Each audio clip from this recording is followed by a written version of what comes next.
Laidos partneriai.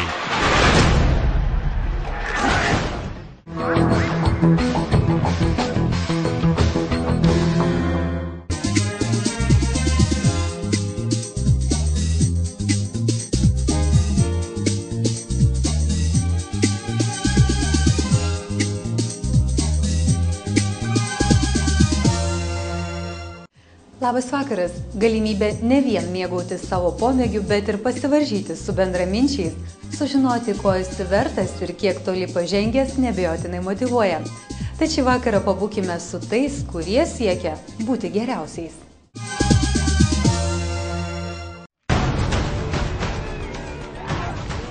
Regbis nėra vien jėgos žaidimas, kuriame viskas leidžiama. Tačiau, kai kalba pasisuka apie čempionų vardus, tada kaip kare. Atrodo, kad visos priemonės čia galimos. Jie įveikinėja kliūtis, kurios atrodo įspūdingai, tačiau nuo šių ekstremalų sklindanti energija ir jausmas, kad jie prarado sveiką protą, kartais priverčia krūptelti. Tad šis pusvalandis apie tuos, kurie niekada nestokoja idėjų, sumanumo ir sportinio azarto. Šį kartą ir vėl sportiškos akimirkos iš Jurbarko, mat ten įvyko žūtbūtinė kova dėl čempionų titulų.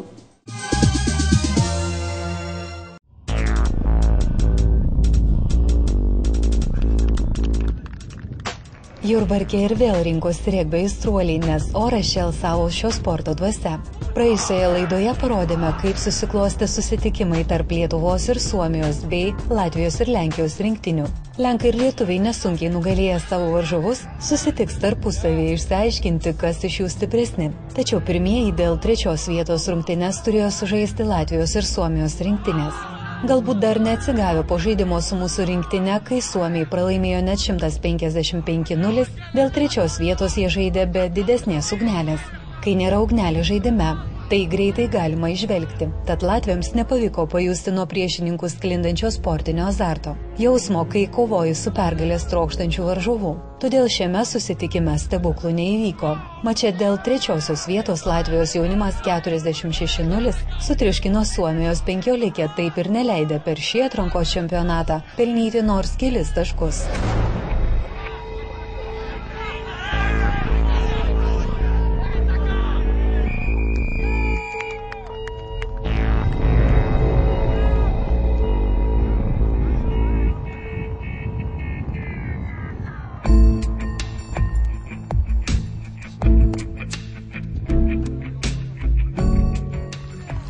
Praėjusiais metais Vengrijoje Europos regbio čempionais tapę Lietuvos 20-mečiai į Jurbarko Vytauto Didžiojo mokyklos regbio stadioną žengė tikėdami savo jėgomis, nes didžiausias jų noras buvo apginti šį titulą. Mačui su Lenkijos rinktinė ėjo nusiteikę kovingai, tačiau pirmosius taškus pelnė Lenkai, tad kiek vėliau apie šį niuansą pakalbėsime su Lietuvos regbio federacijos prezidentu. Pasiruošimas Europos U20 jaunimo regbio čempionato Šiaurės regiono atrankos grupės varžyboms labai svarbus etapas. Tad kaip jis vyko, mintimis dalijosi Lietuvos rinktinės vyriausiasis treneris Vidmantas Valys. Deja, pasiruošimas nėra sklandus, nes tai pirmiausia vasara, o vasarą sunku surinkti ir dabar tik paskutinėm minutėm, ką mes surinkom iš karto ir darėm stovyklą, tai net vaikai negrįžo net atsistatyti, pailsėti, iš karto teko ir dalyvauti Europos atrankos čempionate. Bet vienas dalykas, kad neturim 5 pagrindinių žaidėjų, kas išvažiavęs, kas traumuotas, nesusigydė, bet ką turim iš to verčiamės. Nesiskusim, neverksim, kas yra su to dirbsim. Ar turime rinktinėje perliukų, kurie ateityje gali labai stipriai sužibėti? Vienas pagrindinių perliukų tai yra Vytaras Blaškys, tai yra Baltrakso žaidėjas, tai yra tikrai labai perspektyvus žaidėjas jaunas. Apskritai jaunimo U20 rinkiniai tai yra 8-9 realūs kandidatai, kurie greitų laikų užims nacionalinės rinktinės žaidėjų. Čia tie patys realiausi, kad mes jų galim Lietuvoje ir nematyti žaidžiančių ateityje. Tikimės, kad matysim Lietuvoje žaidžiant, todėl kad reikia išlaikyti komandą, reikia, kad jinai būtų ir būtų stipri rinktinė. Yra ganėtinai suaugusių nacionalinė rinktinė, yra ganėtinai stipri, jie tikrai ko gero šiemet išeis į 1 B divizioną, tai yra tarp tokių valstybių kaip Belgija, Lenkija, Ukraina, Moldova. Ten yra visai kitoks žaidimas ir toj grupiai tikėsimės paskui išsilaikyti, tam, kad žengti po biškį į priekį. Europos jaunimo regbio čempionato atranka vyksta 3 grupėse – Šiaurės, Centro ir Pietų. Į finalinį čempionato etapą pateks 3 ekipos grupių nugalėtojas ir geriausiai pasirodžiusi antrąją vietą grupėje užėmusi komanda. Rinktinės turėjo sužaisti 2 kėlinius po 40 minučių. Komanda sudaro 8 puolėjai, 4 3/4 žaidėjai, 2 saugai ir 1 gynėjas. Komandos tikslas – įnešti kamuolį į varžovo įskaitinį plotą ir ten rankomis iš viršaus prispausti jį prie žemės. Toks kamuolio padėjimas varžovo įskaitinėme plote vadinamas prispaudimu, už kurį komanda gauna 5 taškus. Padariusi prispaudimą, komanda gauna teisę atlikti smūgį vartus koja. Jei kamuolys praskrieja virš vartų skersinio, tai komanda papildomai laimi 2 taškus. Kolektyvinės jėgos panaudojimo žaidime pasireiškia vadinamomis grumtynėmis. 8 komandų žaidėjai sudarė 3 eilių kompaktinę grupę ir susikabinę, išsirikiuoja prieš varžovus ir nustumdami juos stengiasi kojomis įžaisti kamuolį atgal, įmestą į grupės vidurį. Grumtynės nėra bauda, tai tik taisyklių numatytas kamuolio įvedimo į žaidimą būdas, skiriamas už nereikšmingus nusižengimus. Regbyje taikoma ir nuošalės taisyklė. Nuošalėje skaitomas bet kuris puolančiosios komandos žaidėjas, kuris yra priekyje žaidėjo su kamuoliu ar priekyje žaidėjo ką tik turėjusio kamuolį. Europos U20 jaunimo regbio čempionato Šiaurės regiono atrankos grupės varžybose, kad ir kaip visi linkėjome ir tikėjome, jog pavyks apginti čempionų vardus, dėja mūsų rinktiniai to padaryti nepavyko. Ir pabandykime su jais pasikalbėti apie priežastis sutrukdžiusias tapti nugalėtojais. Pradėkime nuo kiek anksčiau reportaže pasakytos minties apie tai, kaip svarbu pirmiems pelnyti pirmuosius taškus. Sakiau, kad jeigu mes pelnysim taškus, mes laimėsim, bet kadangi taip nepavyko, reikėjo ištisai vytis Lenkus, tai visą laiką reikalauja dvigubai daugiau energijos ir matėt, antro kėlinio antroji daly 10 minučių žaidėme prie varžovų skaitinio ploto ir taškų pelnyti nepavyko, todėl kad žaidė labai siaurai, neįsipėtė komanda ir išeikvojo grinai visą savo energiją bereikalingom atakom, kurios galėjo greičiau pasibaigti ir būtų davę didesnį efektą. Šiame susitikime Lenkai nepateikė staigmenų, bet žaidė sunkųjį regbį.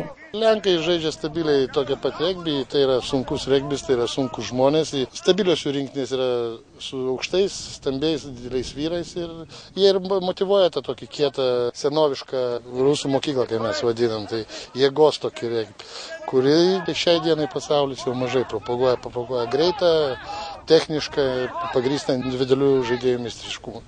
Pažvelgime žaidėjo akimis, kas lėmė emocijos, kurios graudino iki širdies gelmių. Ko pritrūko, vyrai? Nežinau net. Sėkmės gal šį kartą. Negaliu pasakyti. Kokios emocijos, kai girdėjau tokius žodžius trenerių? Graudus. Neišleidžiam tai čempionų. Tai gera pamoka ateičiai ir aš manau, kad užgrūdina tokios, sakykime, ir pralaimėjimas kiekvienas motyvuoja dar stipriau. Kažko pritrūko šį kartą. Nežinau. Neturiu ką pasakyti. Pritrūko tikslumo mums, visas jėgas atidavėm, pavargom, bet neišėjo pergalės išplėšti. Stengiamės visą savaitę, dirbom, galvom tikrai laimėsim, bet pritrūko sėkmės. Ko trūko tame žaidime? Atrodo, jėgų atidavėt ir, kaip sako, per kraują. Na taip, bet tų jėgų gal truputį jie daugiau turėjo, gal pas juos sėkmė didesnė buvo. Nežinau, žinokit, labai sunku kalbėti yra. Atrodo, stengiamės viską padarėm, vis tiek pralošėm. Tai čia patys sunkiausia, kad tu žinotum, kad tu ko nors nepadarai ir pralošai, tada būtų lengviau. Kai tu žinai, kad tu kiek galėjai, tiek kovoji ir pralošai, tai tada meistriškumą gal net neįsivaizduoju, žinokit. Bet viskas ateityje šaunuoliai. Ačiū labai. Priežasčių visada galima surasti, tačiau svarbiausias dalykas – išanalizuoti ir padaryti išvadas ateičiai. Aš skaitau, kad biški pervargo rinkinė ir per daug gal tikėjo savo jėgom per anksti. Gal per ilga stovykla buvo 5 dienų prieš šitą visą čempionatą ir išvargino jaunuolius. Nespėjo atsistatyti. Tai gal taktinė greičiau klaida mūsų pačių.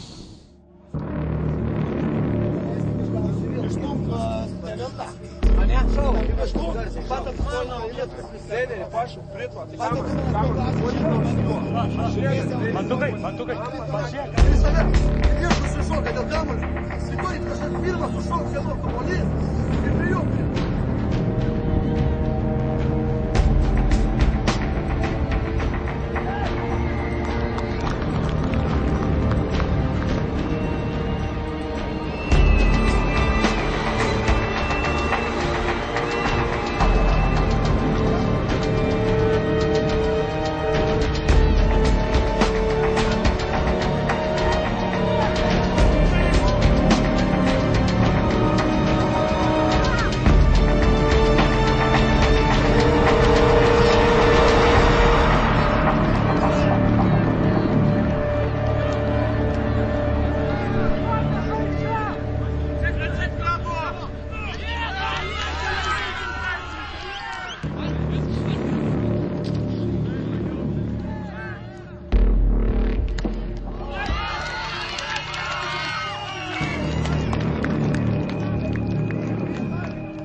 Dabar kylam į viršų visi.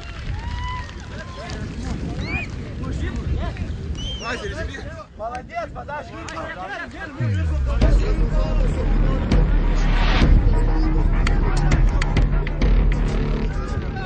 Lemiamoje dvikovoje Lietuvos rinktinė 22-27 nusileido Lenkijos regbio žaidėjams. Tačiau dar ne viskas prarasta. Praėjusiais metais Vengrijoje Europos čempionais tapę Lietuvos 20-mečiai turi galimybę tapti geriausia iš 3 ekipų, atrankos turnyruose užėmusių antrasias vietas ir taip pat rungtyniauti lemiamose čempionato kovose. Toliau liko matematika dabar, skaičiuos taškus ir matysim, turim galimybę patekti į tą finalą, suskaičiavo pelnytus taškus, bet tai yra matematika. Jeigu ir pateksim į finalą matematinių apskaičiavimų, tai nėra labai džiaugsmingas momentas. Geriau patekti taip kaip Lenkai, nugalėjus ir garantuotai savo nelaukti kažkokios tai ruletės matematikos. Rumunijos regbio federacijos atstovas Džordžas Barngaunas pasidžiaugė Lietuvos ir Lenkijos jaunimo 20 regbio rinktinių žaidimų, nes šie jaunuoliai šio žaidimo ateitis. Congratulations for both teams, because I know both teams go for the final tournament in this group, North Group, and I hope they have a good future for rugby in 2 or 3 years, all these boys. Po mačo su Lenkais rinktinės vyriausiasis treneris Vidmantas Valys kalbėjo taip, kad tiems, kurie klausėmės, kūnu bėgiojo šiurpuliukai. Šiaip iš tikrųjų, treneri, jūs nustebinot, nes mes galvojom, kad, sakykime, pralaimėjimo atveju treneriai dažniausiai duoda pilos, o jūs pagyrėt, paskatinot ir įkvėpėt juos. Čia taktinis manevras toks? Ne, jokių būdų negalima, kada pralaimi, žmonės pergyvena, negalima smugdyti jokių būdų, juos turi dar tokio pakelti, kad tas emocijas, kad tai mes nieko nepraradom ir kad jie turėtų toliau vilti kažkur toliau ateityje ir jokių būdų negalima juos palaužti. Ir čia yra psichologija, bet tai mums nuo pat pradžių rungtynių buvo psichologinis mūšis, kas geriau sustvardys, kas kovos, bet kovoja vyrai nieko nepadarys, bet ateis ta diena, kada mes parodysim. Tai mes nieko nepraradom dar. Tai ne finalai buvo, mes dar padarysim.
Lietuvos regbio 20 rinktinės žaidėjai tikrai turi stiprią motivaciją, todėl nelieka net mažiausios tikimybės abejoti jų ateities pergalėmis. Pralaimėjimai stipriai motyvuoja ir tikime, kad tai, kas įvyko, tai tik mažas emocinis sukrėtimas prieš didelį šuolį į svarbiausias jų sportinės pergalės.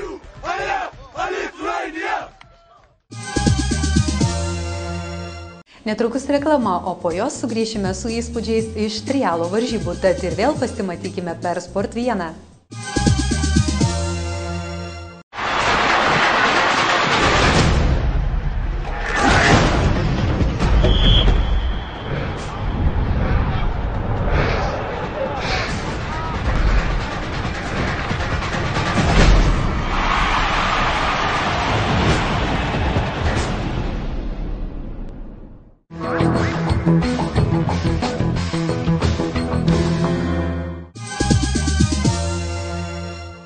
Grįžtame po reklamos, su jumis ir toliau sportinė pramoginė laida Teritorija. Trialas tai plastiška ir daug koncentracijos reikalaujanti sporto šaka, o jos išskirtinumas tas, kad žiūrovai gali būti labai arti.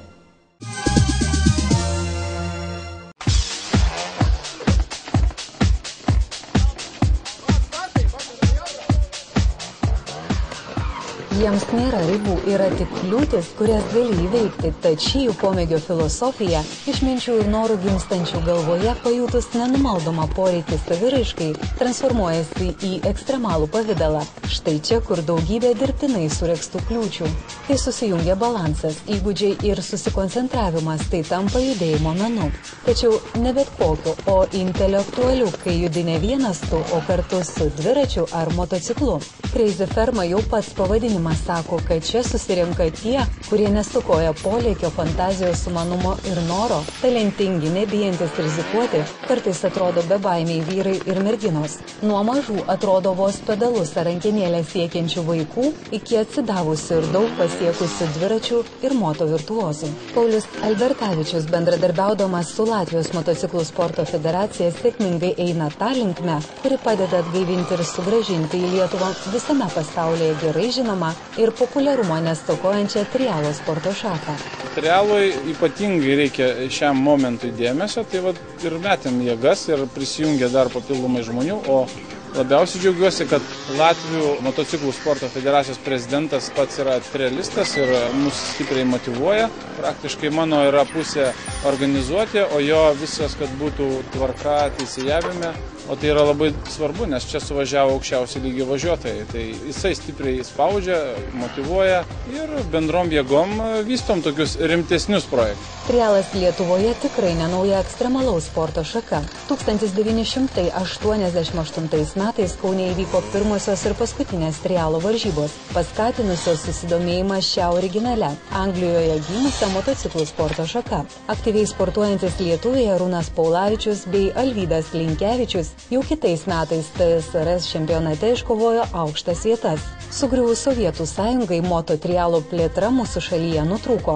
Kaimynai Latviai nuo 1986 metų iki šiol puoselėja ir populiarina šią sporto šaką. Baltijos šalių Latvijos trialo čempionatų 5 ir 4 etapuose varžėsi ne tik mėgėjai, bet ir geriausiai. Elitiniai sportininkais tituluojami trialo mylėtojai, dalyvaujantis Europos čempionatuose. Varžybose be burzgiančių motociklų, tyliųjų, bet daug sugebančių dviračių trialo sportininkų klasė. Trialo dalyviai varžėsi 12 skirtingos sudėtingumo sektorių su rąstais, akmenimis, medžio konstrukcijomis ar tiesiog stačiai šlaitais, o visi šie, pavadinkime jos sportiniai, ekstremalių pojūčių suteikiantis kūriniai, kaip sako organizatorius, sapnų rezultatas. Čia mūsų sapnų rezultatas, nes prisisapnuodavo ir mes padarydom. Važiavom, žiūrėjom, kas yra kitose šalyse. Taip pat bandėm, vėlgi pagirsiu Latvius, jie atsiunčia specialistus. Ir kiek reikia, tiek perstupdom akmenis, rąstus perstatom, vėlgi jų pagalba. Begalinis palaikymas. Jie tame yra pažengę 10 metų į priekį. Gal taip sakykim, pas juos trialas taip ir nesustojo, kaip pas mus sustojo. Dabar vėl jos atgimė. Šie metai antri, tai praeitais metais buvo pačios pirmos. Trialo fanatikai, pavadinkime taip tuos, kurie tiesiog gyvena šiuo pomėgiu ir siekia didelių aukštumų jaunuoliai, sugeba įveikti kartais iš pirmo žvilgsnio neįmanomas įveikti kliūtis ir tuo pačiu parodo daug meistriškumo reikalaujančių judesių. Posūkio ore, šuoliukų tiek ant priekinio, tiek ant galinio ratų. Visą tai, ką išvardijome, reikalauja maksimalios koncentracijos. Čia kame malonumas tada? Čia galbūt paprasčiau tame, kad tu psichologiškai koncentruojasi tam tikrą kliūtis, sakykime, kur iš principo keičia tavo truputėlį mąstymą važiavimą. Man tai bent atrodo, kaip iš principo aš daug negaliu nieko pasakyti, nes tai yra pirmos mano varžybos. Patikau čia netikėtai, bet nes nusipirkau netyčia motociklą, tai taip ir gavosi. Mane šiek tiek daugiau gal kabina negu Šarūną, tas man patinka ir aš, tarkim, savaitgaliu, tai netgi mieliau turbūt negu enduro važiuoju sodyboje savo ten turiu pasidaręs visokiausius ir treniruoju šiek tiek. Dažnai sakoma, kad įvaldžius trialo motociklą kitose motociklų sporto šakose sekasi gerokai lengviau. Aš manau, kad taip, jeigu truputėlį laiką atsukti atgal ir, sakyti, pradėti nuo kažko tai turbūt pradėčiau nuo trialo ir kartu treniruočiaus motokrosą, o po to po kokių 2-3 metų tada eičiau enduro. Tai va dabar gaunasi kaip atgal viskas. Iš principo veiklos tos kaip ir užtenka, visur jos užtenka, bet čia įgūdžiams, kurie padės gyvenime, sakau, geriau važiuoti su enduro motociklu, nes enduro tikriausiai nekeisiu nieką. Enduro yra man maloniausias užsiėmimas, o trialas yra papildoma priemonė. Tai čia viskas tik dėl enduro? Viskas tik tai dėl enduro. Trialas plastiška ir daug koncentracijos reikalaujanti sporto šaka. Tokių tiesų vedina šio renginio sumanytojas bei trialo puoselėtojas Paulius Albertavičius prieš kurį laiką ir pats sėdo ant tokio stiliaus motociklo. Nuo enduro persėdau ant trialo tik dėl to, kad gau daugiau įgūdžių važiuoti per kliūtis. Gal 5 metus mes tą rodeo organizuojame su motociklais važiuojant per rąstus, per sudėtingas kliūtis. Ir pastebėjom, kad be trialo nėra šansų kažką rimčiau nuveikti trasoje su enduro motociklu. Tai va tas prasidėjo, kad pradžiai bandėm, po to treniravomės ir galutinį atveju pradėjom organizuoti varžybas. Ir matom, kaip top sportininkai iš Latvijos, kurie jau ten elitiniai, kaip jie įveikia neįtikėtinas kliūtis. Tai nusiraminė ir namuose vėl atsisėdė ramiai ant savo motocikliuko trialinio, jisai sveria labai nedaug. Tai mažai žalos tiek tau, tiek pačiam motociklui ir bandai sportuoti vėl savo tam lygyje. Motociklų bei dviračių trialo sporto meistrai iš Latvijos, Estijos bei Rusijos šioje Crazy fermoje esančias kliūtis turėjo įveikti per 1,5 minutės, neprisiliečiant prie nieko išskyrus patį motociklą ir dviratį, bei tilpti į laiko normą, per kurią turėjo įveikti 3 ratus su juose esančiais skirtingos sudėtingumo sektoriais. Įvairovę pasižymintis trialo sektoriai tai jokios monotonijos dalyviams. This kind of bike trial and moto trial sections is like basement for bike trial in Lithuania. I really appreciate these guys who are doing this. Really good, it's an impressive place. We are doing several places in Latvia where we can training bike trial, but this is quite big place. We haven't so big. Intelektualaus sporto varžybose viskas priklauso nuo gebėjimo techniškai įveikti sudėtingas kliūtis, todėl vizualiai tai labai atraktyvus vaizdinys. Kadangi moto ir dviračių trialo varžybų taisyklės yra panašios, todėl organizatorius juos subūrė į vieną renginį, taip galėdamas tiek dalyviams, tiek ir žiūrovams pasiūlyti gardesnį renginio kąsnelį. Užsimantis šiuo stiliumi, dviratininkai turi mokėti atlikti tam tikrus veiksmus dviračių, kaip pašokimas į viršų, į šoną, ant kliūtės, pusiausvyros laikymas stovint vietoje, stovėjimas ir šokinėjimas ant vieno rato, stačių ir aukštų kliūčių veikimas ir daugybė kitų sudėtingų elementų. Tad visą tai galėjome įvertinti smalsių žvilgsnių. Šioje Crazy fermoje kaip niekur kitur gali būti taip arti važiuotojų. Čia ir pats gali užlipti ant apleistų sovietmečių buvusių fermos pastatų ir paraginimais ar padrasinimais palaikyti savo favoritus. Galimybė judėti kartu su trialo važiuotojais dovanoja jausmą, tarsi pats būtum šio renginio dalis. Judėjimo laisvė žiūrovams dovanoja galimybę stebėti džiaugsmo ar sportininkų nuovargio emocijas bei technikos valdymo subtilybės, esant vos už kelių žingsnių nuo pačių dalyvių. Trialas nepaprastai sudėtinga sporto šaka, todėl kaip pakryps tavo rezultatai, sunku prognozuoti iš anksto. Yeah, there are quite difficult and real good sections for bike trial. One of your guys made it and quite good. I haven't slept enough this night and hard to run today. Hard. Как ваш день сегодня? Удачлив? Не очень. Надо было получше. Так, трудно. Потому что эти 2 дня, четверг, пятница, сделал трассы. Тогда сегодня немножко устал. Сегодня? А так, нехорошо, скажем честно. Не с той ноги встали? Наверное. Иногда бывает так. В этом спорте чего больше? Фортуны или удачи, не знаю, выспаться хорошо? Да, просто. Если равновесие есть, то все остальное с этим придет. Yeah, track was very interesting. The race was good. triale sportininkai juda siekdami estetikos, todėl sportinėme gyvenime jie nori parodyti, kad yra kūrybingos ir stilingos asmenybės. Tad panašu, kad šis estetikos ir intelektualumo kūrinys yra uždelsto veikimo bomba, kuri Lietuvoje ateityje sprogs masiškumo pavidalu.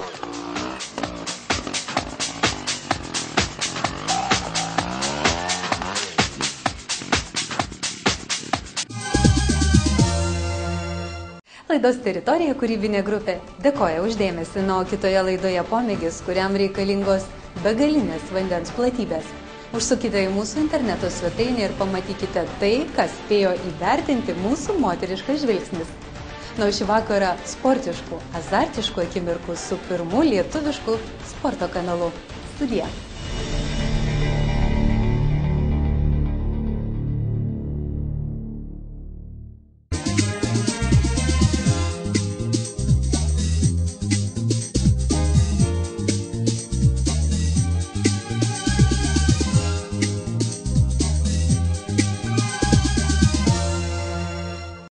Laidos partneriai.